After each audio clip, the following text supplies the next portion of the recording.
Tuhan berkata dalam hati dia, kamu jangan ambil dah 1 rupiah pun untuk pembangunan lantai 4 ini. Pada waktu itu juga kan keadaan perusahaan atau kan keadaan bisnis juga lagi nggak bagus sebenarnya ya. Saya sempat jengkel banget di hati saya. Saya sudah mau meledak begitu loh. Nah, cuma saya selalu berprinsip.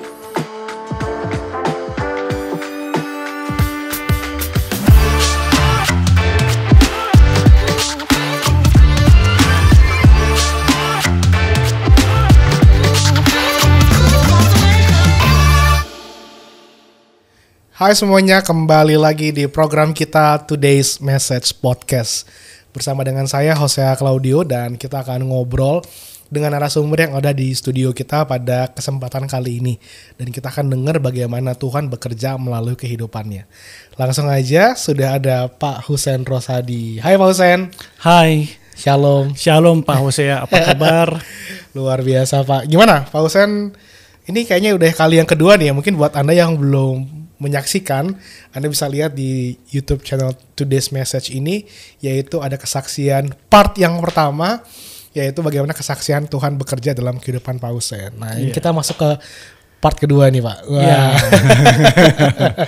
Ya, shalom saudara-saudara semua. Ini adalah part kedua daripada kesaksian hidup saya, yaitu tentang pengusaha yang menjadi pegawainya Tuhan. Wih deh, pengusaha pegawai Tuhan ya. Saya menyadari bahwa memang saya ini memang pegawainya Tuhan.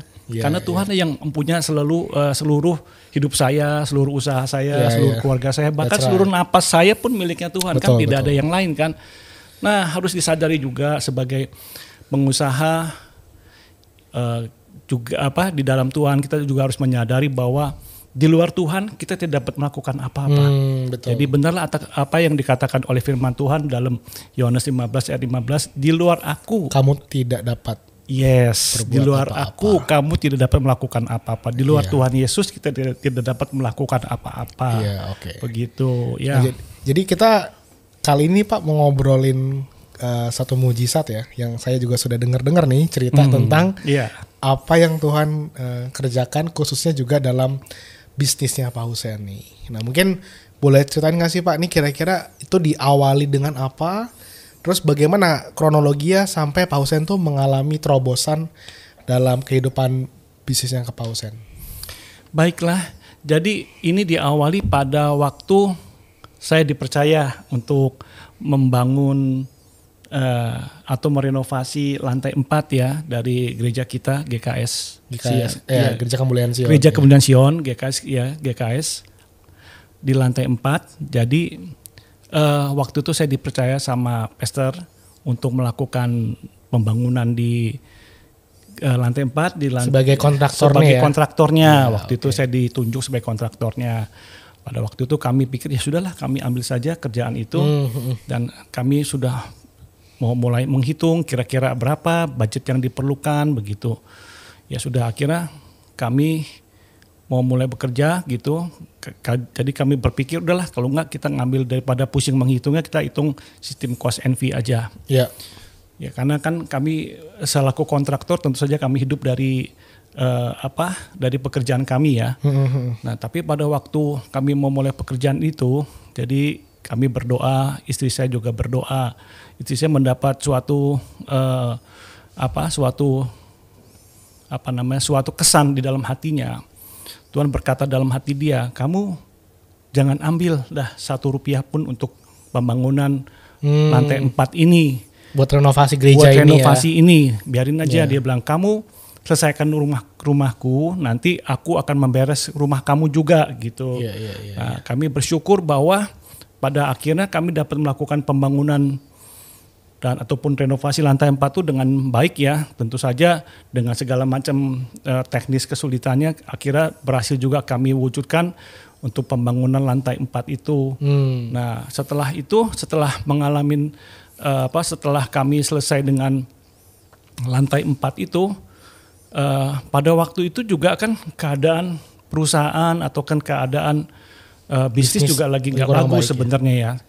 Jadi setelah kami selesai, waktu itu kita mulai kalau nggak salah di bulan September gitulah ya, atau Agustus September gitulah ya. Agustus Pak. Ya, gitu Agustus ya, betul ya, Agustus, dan selesainya mungkin di sekitar November begitu.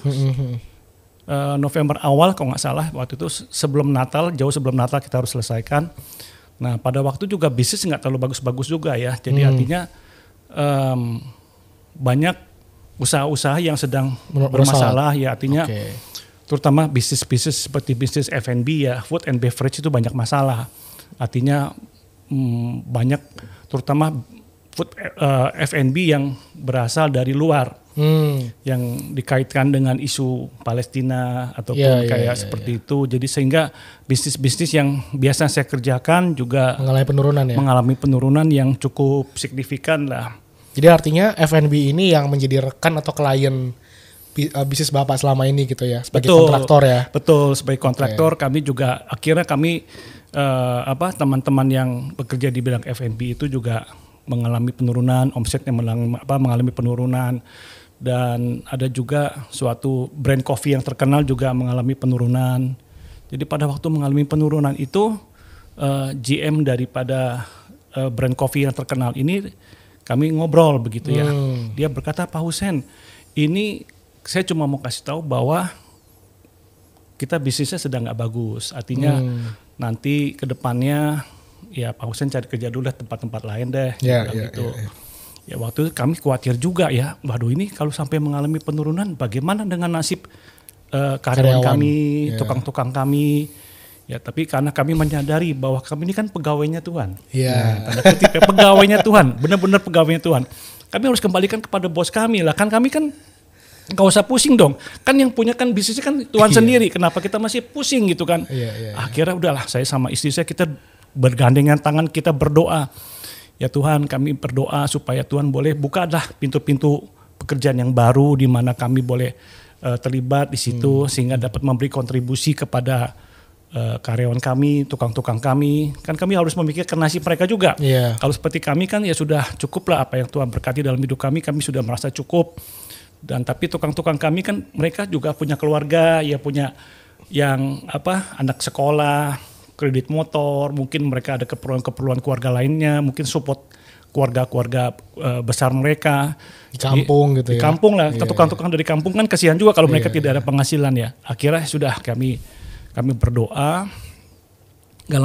Jadi kami pas waktu kami selesai berdoa, pas waktu itu kan kami sedang mengerjakan suatu project di daerah Depok ya, suatu brand makanan Jepang. Jadi kami mengerjakan di situ. Pada waktu itu konsultan arsiteknya melihat pekerjaan kami. Setelah dia melihat pekerjaan kami, dia tertarik gitu.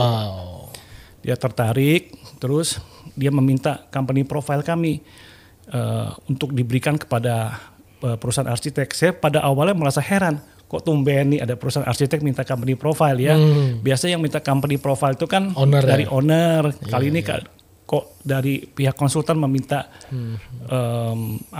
company profile kami. Tapi ya cuma minta company profile, apalah susahnya saya kirimkan juga. Gak keluar biaya apa-apa ya. Ya nggak apa-apa kan, cuma company profile saya kirim aja ya. Cuma kirim saja, saya kirim, dia silakan baca. Saya juga waktu itu tidak berpikir panjang apa sih yang dia mau lakukan dengan company profile saya. Tapi setelah dia baca, jadi beberapa waktu kemudian saya dipanggil.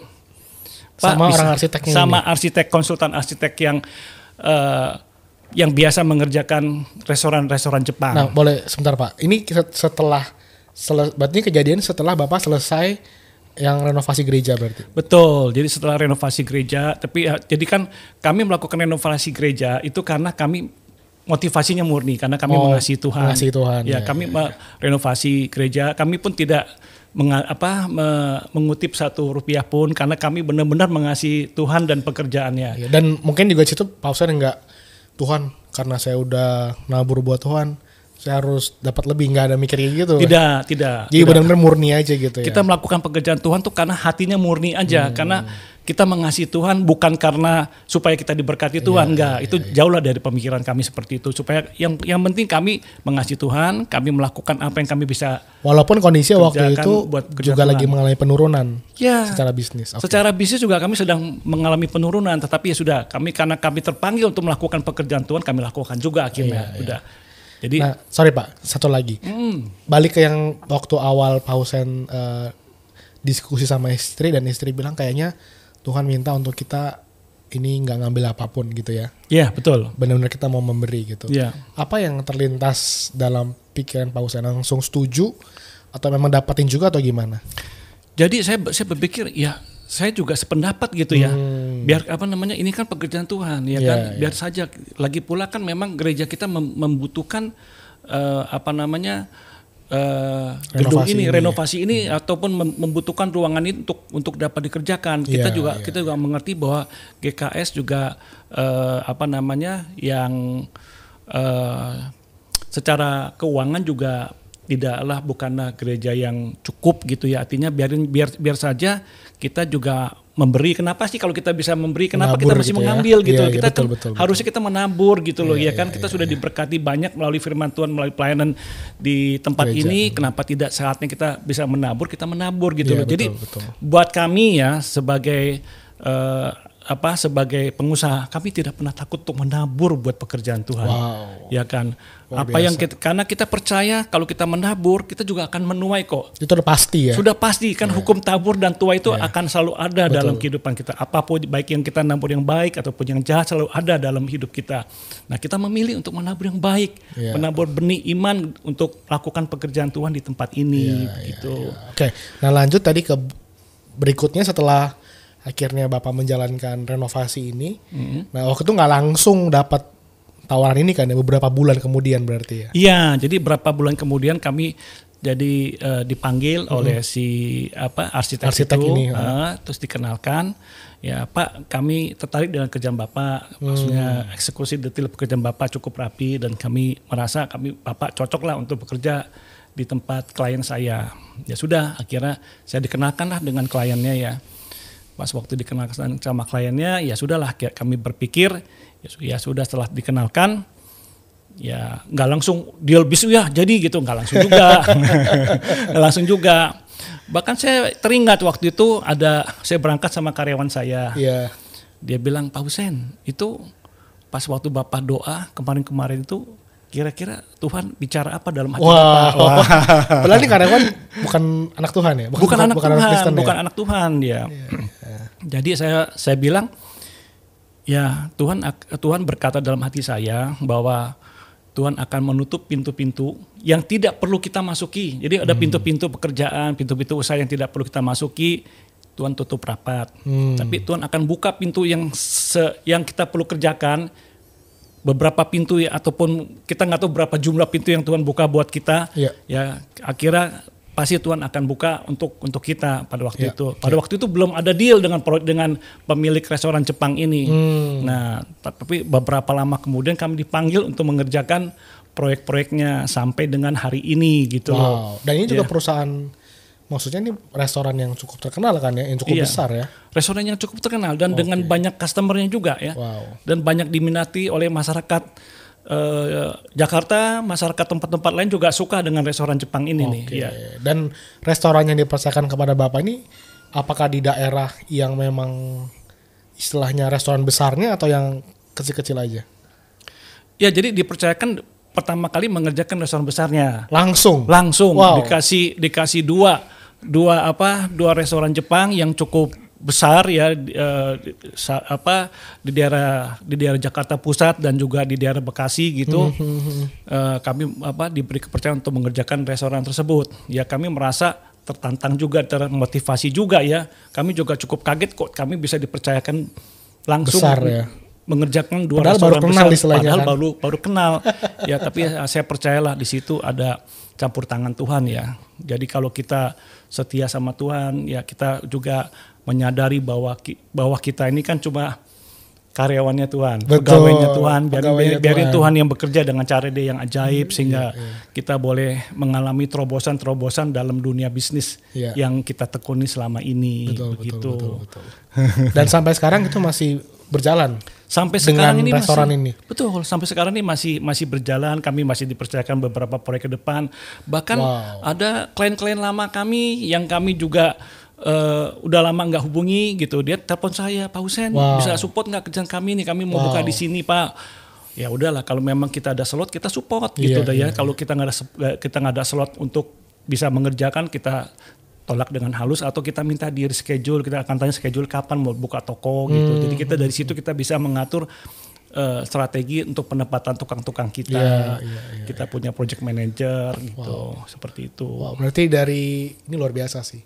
Dari kondisi yang justru kesannya lagi menurun, terus Tuhan tantang untuk bisa menabur, dan justru di situ akhirnya tuayan itu beneran bisa dialami oleh Pak Hussein ya. Betul, iya, betul gitu. Itu terobosan yang luar biasa yang memang juga saya tidak pernah pikirkan sebelumnya seperti itu. Iya.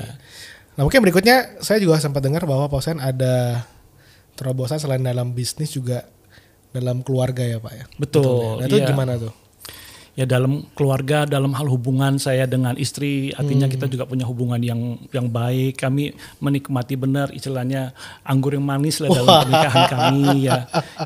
Walaupun ya istilahnya kami nggak 100% nggak pernah cekcok ya enggak lah. Kami pasti kadang-kadang juga pernah pasti ada lah ya. Pasti ada beda perselisihan pendapat dan beda-beda pendapat sedikit pernah seperti itu. Tapi satu hal yang saya berprinsip, saya tidak pernah memukul istri. Wah. Saya sayang sama istri dan tidak memukul pernah memukul istri. Ini cowok yang gentleman banget nih.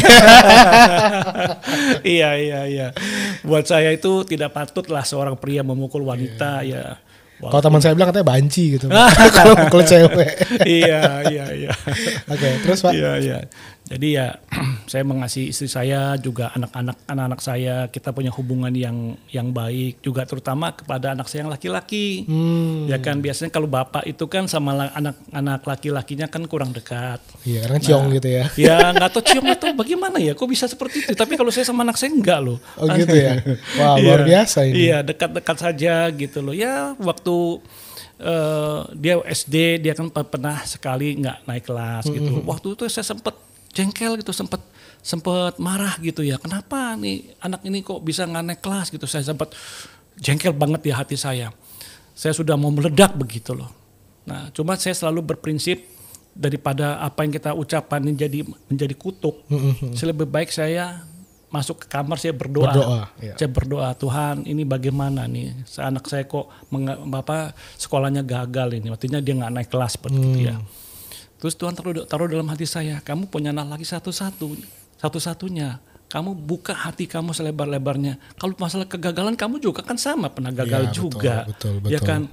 Kenapa kamu nggak memberi kesempatan kepada seorang yang kamu anggap gagal, yaitu anak kamu, untuk dia bisa kamu angkat, kamu percayakan untuk dia bisa memberikan suatu kontribusi atau suatu hasil yang baik gitu loh. Kamu cobalah buka hati kamu selebar-lebarnya untuk menerima kegagalan dia. Ya sudah, akhirnya saya buka hati saya tetap mengasihi dia, tetap menyayangi dia. Dan puji Tuhan ya, kalau anak diberi kesempatan untuk dia membuktikan dirinya, dia buktikan dirinya. Akhirnya dia menjadi seorang mahasiswa yang cukup disayang oleh dosen-dosennya. Artinya dia memberikan karya berprestasi di kampusnya, mengikuti beberapa kali lomba dan menang gitu ya di kampusnya. Sehingga saya berpikir kalau anak diberi kesempatan kita bina, artinya kita doakan, kita percayakan, pasti dia akan menunjukkan prestasi yang baik gitu loh. Jadi kita nggak usah takut gitu loh untuk kita memberikan kepercayaan kepada anak untuk dia bisa berprestasi. Bahkan karena kami memiliki hubungan yang dekat, hubungan dekat itu dimulai dengan pada waktu kami harus terbuka juga. Sebagai seorang ayah, tentu saja saya pernah melakukan kekerasan juga sama anak. Artinya kan kalau apalagi orang-orang zaman dulu ya sering dirotan apa-apa ya. Kalau saya sih cuma disabet pakai ikat pinggang gitu. Itu lumayan sih. Udah lumayan ya, disabet pakai ikat pinggang. Tetapi ya sebagai seorang ayah pada waktu sahabat anak, saya nyesel nggak? Saya nyesel gitu. Tapi setelah itu saya meminta maaf kepada anak-anak saya. Bahkan saya peluk anak-anak saya menyatakan saya minta maaf untuk kejadian-kejadian yang sudah pernah saya lakukan, baik terhadap anak-anak saya yang perempuan ataupun pada anak-anak saya yang laki. Di mana saya pernah melakukan kekerasan, saya minta maaf kok. Saya peluk mereka dan mereka sama saya. Akhirnya dengan seperti itu hubungan saya sama mereka dipulihkan gitu loh. Jadi dia tidak membenci saya, dia juga kita bisa sebagai sahabat gitu loh. Jadi saya pernah cerita ke anak saya, saya bilang I am your dad and also your friend. Keren. Jadi saya ayah kamu juga sebagai sahabat kamu. Kamu boleh ceritakan kepada papa kira-kira apa yang kamu alami dalam hidup kamu. Kamu ceritakan aja. Saya pokoknya saya memberi telinga saya untuk mendengar apa yang menjadi unek-unek hati anak saya gitu loh. Dan itu akhirnya berdampak buat mereka juga bisa lebih terbuka gitu ya. Iya, jadi orang tua memang perlu seperti itu ya, perlu dekat kepada anak-anak. Daripada dia dekat sama orang lain, tidak dekat sama kita, nanti kita akan dengar yang kaget-kagetnya dari teman-teman dia kan. Ya seperti itu. Oke, wow. Jadi intinya adalah bagaimana Pak Husein mengalami ada terobosan baik di dalam bisnis ya, ketika melangkah dalam ketaatan bersama Tuhan. Terus yang kedua, ada juga yang namanya pemulihan dengan keluarga. Nah itu sejujurnya nih ya Pak ya. Kan biasanya kalau cowok itu kan bisa ada gengsi lah gitu kan ya. Nah kalau Pak Husein sendiri tuh biasanya atau mungkin dalam masa pemulihan itu baik dengan anak maupun dengan istri itu gimana tuh?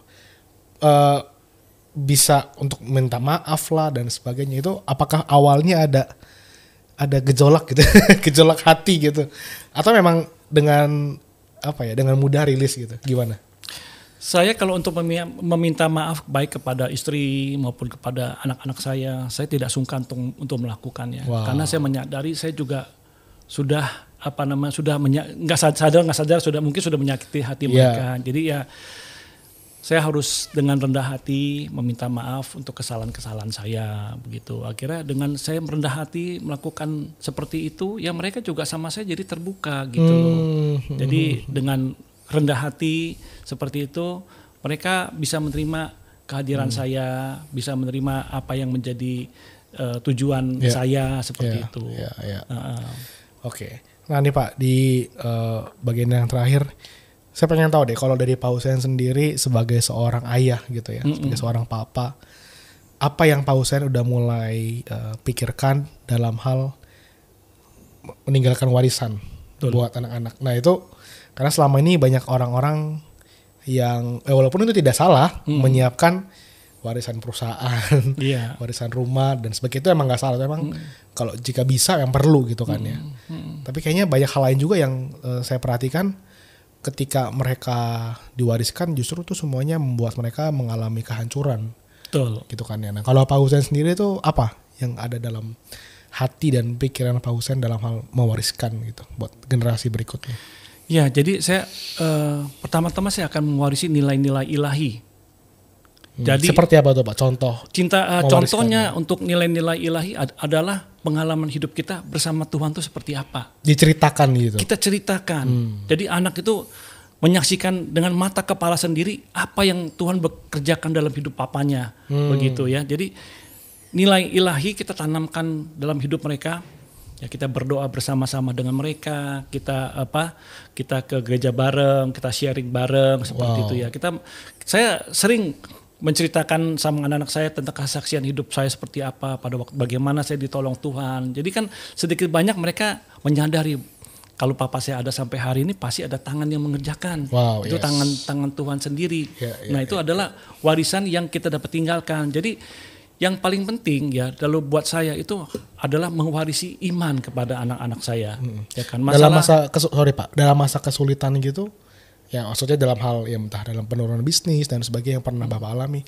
Itu Pak Husein kayak pernah sharing gak ke anak-anak? Oh kita sharing Pak. Oh sharing ya? Kita sharing. Justru kita sharing, kita mengalami penurunan bisnis, kita doa, kita minta support doa dari anak-anak saya supaya mereka juga bisa melihat bahwa doa mereka pun membawa hasil gitu loh. Ternyata Tuhan bekerja dengan cara dia yang ajaib sehingga dia boleh menyaksikan bagaimana orang tuanya ditolong. Jadi setidak-tidaknya membagikan iman mereka begitu ya. Jadi di akhir hidup saya berpikiran selain mewariskan legacy dalam hidup saya, yang paling penting adalah mewariskan iman kepada anak-anak saya. Kalau harta itu otomatis lah ya, harta, properti dan sebagainya. Kalau kita udah nggak ada ya anak yang ngurusin. Ya anak yang ngurusin ya buat apa juga kan, toh kita nggak bawa kemana-mana kan, kita tinggalin semua kan. Nah pada waktu kita hidup inilah kita memberikan warisan iman kepada anak-anak kita supaya mereka boleh mengalami Tuhan dalam kehidupan mereka. Sebab di masa yang akan datang mereka akan mengalami kesulitan yang mungkin lebih daripada kita. Betul. Mereka lebih butuh Tuhan di masa-masa yang akan datang. Kalau lebih di masa sulit malah bisa lebih sulit kondisinya ya kan, lebih sulit ya.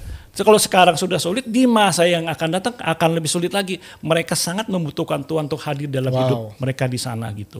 Oke, jadi dari warisan yang Bapak sudah siapkan itu adalah terpenting justru adalah warisan iman. Betul. Gitu ya. Nah mungkin ada sedikit tips nggak Pak buat teman-teman ataupun buat pemirsa yang menyaksikan program ini, apa yang mulai bisa dibangun dalam artian sampai akhirnya warisan iman itu bisa kita turunkan. Dan mungkin dari hal yang Pak Husein juga udah mulai lakukan. Selain menceritakan yang kira-kira apa yang Bapak latih ke anak-anak gitu. Kalau dalam hal kehidupan kerohanian, saya rasa mereka sudah cukup dewasa secara rohani ya. Artinya ada anak-anak saya juga cukup aktif di gereja. Terus dalam pergaulan juga saya pantau mereka, kira teman-teman mereka siapa nih gitu ya kan. Wah, ya. Terus dalam hal pekerjaan juga saya tanyakan mereka kerjaan seperti apa gitu. Hubungan dengan teman-teman dia seperti apa, gitu juga kita pantau lah sebagai orang tua untuk anak-anak kita supaya mereka nggak salah gaul gitu kan. Betul. Iya. Oke, jadi istilahnya memang kita harus hadir dalam kehidupan mereka ya. Betul. Bukan cuma sekedar ngasih uang jajan atau cuma nyiapin fasilitas, tapi kita juga harus hadir sehingga kita juga tahu bagaimana perkembangan ataupun pertumbuhan dari kehidupan kerohanian mereka. Iya betul. Gitu. Jadi judul Ayah Hadir. Ayah Hadir, nah luar biasa itu. Ayah Hadir ya gitu. Nah yang terakhir nih Pak Husein, mungkin Pak Husein boleh, karena tadi di awal kita bicara soal mujizat dalam hal bisnis gitu ya. Mungkin ada nggak satu atau dua hal yang menjadi highlight penting yang Pak Husein bisa bagi ini, khususnya mungkin yang mendengarkan kita ini para pebisnis nih. Gitu kan ya, supaya mereka yang mungkin juga lagi ngalamin masa yang sulit nih kan di hari-hari ini juga saya lihat. Kalau baca berita kan ekonomi mengalami goncangan. Saya juga tadi lihat berita bahwa ada beberapa perusahaan melakukan PHK karena juga terkait dengan boykot yang sedang terjadi di beberapa perusahaan gitu kan, sehingga kan itu membuat orang menjadi khawatir sebenarnya gitu. Tapi justru di masa-masa yang penurunan ini Pak Husein mengalami terobosan gitu. Betul. Nah gimana, boleh nggak ada sedikit poin penting yang Bapak bisa highlight sehingga ini bisa menjadi berkat buat yang dengerin podcast kita kali ini? Ya, perlu disadari bahwa dalam berbisnis kita harus menyadari bahwa di luar Tuhan kita tidak dapat melakukan apa-apa. Betul ya. Jadi libatkanlah Tuhan di dalam bisnis kalian, ya kan. Kadang-kadang pengusaha-pengusaha ini memang dia berpengalaman, dia punya skill, punya knowledge yang bagus untuk menjalankan usahanya, tetapi melupakan kehadiran Tuhan dalam hidupnya. Itu penting, padahal kehadiran Tuhan itu sangat menolong dia untuk berbisnis. Dengan kehadiran Tuhan itu dia diberikan ide-ide kreatif untuk bisa melakukan terobosan-terobosan bisnis. Ya, betul. Kadang-kadang juga Tuhan juga akan menolong mempertemukan dengan orang-orang yang tepat. Ya, mungkin Tuhan juga bisa sanggup membangun channel-channel baru. Mungkin kita pas waktu ketemu kita pergi kemana, ketemu teman-teman lama, atau kita dipanggil sama klien-klien baru, kan kita juga sekarang kan dunia terbuka ya. Apalagi kalau kita kerja baik, kita pasti akan diingat orang kok. Kecuali kalau kita kerjanya nggak baik, gitu. kita kerjanya bermasalah ya mau nggak mau lah, pasti orang juga susah untuk mempercayai kita gitu loh. Jadi nama baik penting. Jadi di samping skill yang kita miliki, nama baik juga penting. Yang paling utama itu libatkan Tuhan dalam bisnis. Ya, yang kadang-kadang orang sering lupa. Libatkan Tuhan lah dalam bisnis kita, dalam persaingan kita. Kan persaingan ini kan kadang-kadang ada yang sehat, ada yang tidak sehat, ada yang caranya juga ngaco-ngaco ya. Tapi kita dengan kita melibatkan Tuhan, itu proteksi ilahi itu akan turun. Otomatis proteksi ilahi itu akan turun. Kita juga akan dihindari dari kerugian-kerugian. Seperti contohnya saya nih ya. Saya itu tidak berdoa untuk supaya saya diberkati Tuhan dengan banyak proyek, tapi saya minta kepada Tuhan supaya saya itu diberikan Tuhan tuh menjadi filter buat saya. Tuhan tuh memberikan proyek-proyek yang jangan sampai menyulitkan kami gitu ya. Kita berdoa supaya pekerjaan-pekerjaan yang hadir itu jangan sampai membuat kita sulit gitu loh. Membuat kita sulit nagih, membuat kita akhirnya kehilangan hubungan, membuat kita jadi akhirnya pusing 7 keliling gitu kan ya. Jangan sampai ya memang kerja ada pusingnya ya, tapi jangan sampai hal-hal yang nggak perlu terjadi kita lakukan gitu loh. Artinya biarkan saja Tuhan yang menjadi filternya. Jadi gitu Tuhan loh. yang memberikan orang-orang yang tepat gitu ya. Betul. Untuk bisa berkoneksi dengan kita. Betul, gitu. seperti itu loh Pak. Iya. Wow, ini penting sih karena memang bisa dibilang Tuhan itu sebenarnya faktor X yang kadang-kadang orang nggak sadari gitu. Betul. Kadang orang pikir faktornya yang penting itu koneksi, terus juga mungkin pengalaman. Padahal itu semua bukan artinya nggak penting, tapi ada yang jauh lebih penting, kehadiran Tuhan. Karena Tuhan yang bisa membuat malah koneksi-koneksi kita ketemu orang yang tepat. Betul. Dengan kehadiran Tuhan, Tuhan akan mempertemukan kita dengan orang-orang tepat, memberikan kita ide-ide kreatif. Kreativitas. Iya, kreativitas yang kita sebenarnya belum pernah kita pikirkan. Jadi bisa kita pikirkan. Begitu kalau saya juga dalam bekerja contohnya ya, saya banyak hal menjumpai banyak yang saya nggak bisa pikirkan sebenarnya. Ini gimana cara kerjanya, bagaimana mengeksekusi detail seperti ini. Saya berdoa sajalah Tuhan tolonglah, saya nggak tahu ini mesti buat seperti apa. Tapi pada waktu kita berdoa, Tuhan membuka wawasan saya, membuka ide-ide kreatif. Ini harus dikerjakan seperti ini. Jadi akhir kayaknya seperti terbentang suatu pemikiran di kepala saya, bahwa kita akan mengeksekusi kerjaan seperti ini, tinggal kita sampaikan ke anak buah, nanti kita buat seperti ini, dan itu selama ini bisa berhasil karena ingat Tuhan memberikan ide-ide kreatif untuk kita dapat kerjakan gitu. Wah, ini keren banget sih.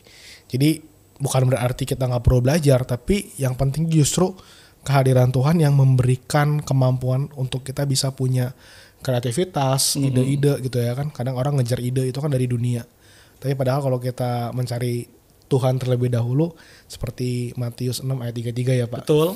Kalau kita mencari kebenarannya, betul, maka dibilang semuanya termasuk ide. Iya. Betul. Termasuk koneksi. Iya, semuanya akan ditambahkan kepada kita, termasuk ide, koneksi, orang-orang yang tepat yang akan hadir dalam hidup kita gitu loh. Iya. Wow, luar biasa banget. Sekali lagi thank you banget ya Pak Husein buat kesaksiannya. Sama-sama Pak Hosea. Saya percaya ini juga akan menjadi berkat buat Anda yang menyaksikan program ini. Kita belajar bagaimana kita bisa melihat Tuhan bekerja melalui kehidupan Pak Husein.